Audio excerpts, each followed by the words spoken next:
হরে কৃষ্ণ, জয় রাধে। অনেকে আমাকে ফোন করে অনেক সময় পায় না, তাদের কাছে আমি দুঃখিত। কারণ আমি যখন ঠাকুর ঘরে থাকি, সেবা পূজা করি গোবিন্দের, তখন আমি কারোর ফোন ধরি না। এমনকি যদি কোনো আপনজনেরও কোনো দুঃসংবাদ আসে, তাহলেও আমি কখনো ফোন ধরি না। কারণ আমি এইটুকু জানি যে যথা ধর্ম তথা জয়। ধর্ম যার যার পাশে আছে, যার যার ধর্ম শেষে অবশ্যই পালন করা উচিত এবং তার একটা নির্দিষ্ট সময় আছে।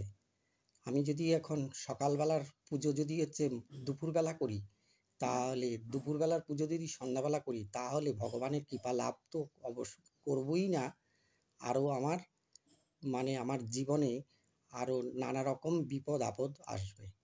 এটাই কারণ আমি যদি ধর্মকে ধারণ করে থাকি, ধর্মও আমাকে ধারণ করে থাকবে।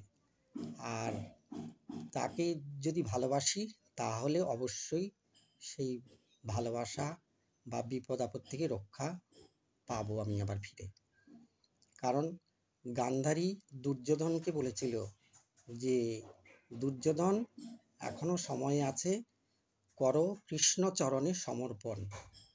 আত্মসমর্পণ না করলে কখনো সেই ভগবানের কৃপা লাভ করা যায় না।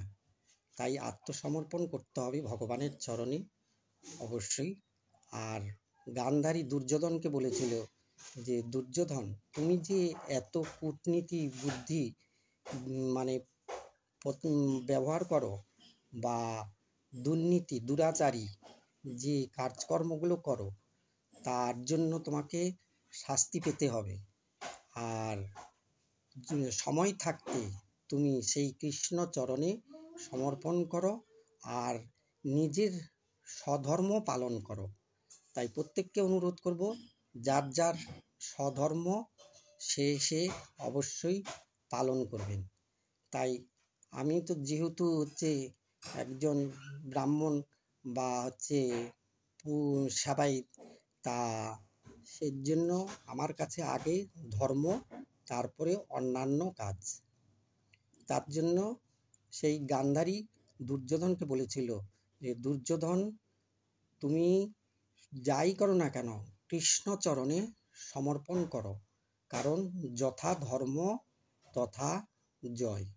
তাই আমি প্রত্যেককে বলবো, যে যা করুন, যা কাজ করুন, তা সেটাকে পিছনে ফেলে অবশ্যই একমাত্র গুরুদেবের চরণ আশ্রয় করুন আর গোবিন্দের চরণ আশ্রয় করুন।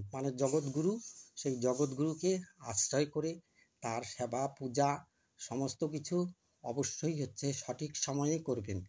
সঠিক সময়ে করলে সঠিক ফলাফলটা লাভ করা যায়। তাই প্রত্যেকে অন্য ধর্মকে হিংসা না করে নিজের ধর্মকেও শ্রদ্ধা যেমন করবেন, অন্য ধর্মকেও শ্রদ্ধা করে অবশ্যই ধর্মটাকে নিজের সঠিক সময়ে নিজে ব্যবহার করার চেষ্টা করবেন। এটাই বলছি যে, অনেকে হয়তো অসন্তুষ্ট হয়।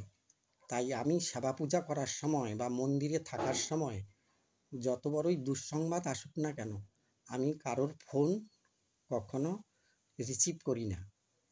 তার কারণ তখন আমাকে জপ করতে হয় আর এক মনে সেবা পূজা করতে হয়। ঐকান্তিক মনে সেবা পূজা না করলে ভগবানের কৃপা লাভ করা যায় না। ভালো থাকবেন, সুস্থ থাকবেন। জয় রাধে।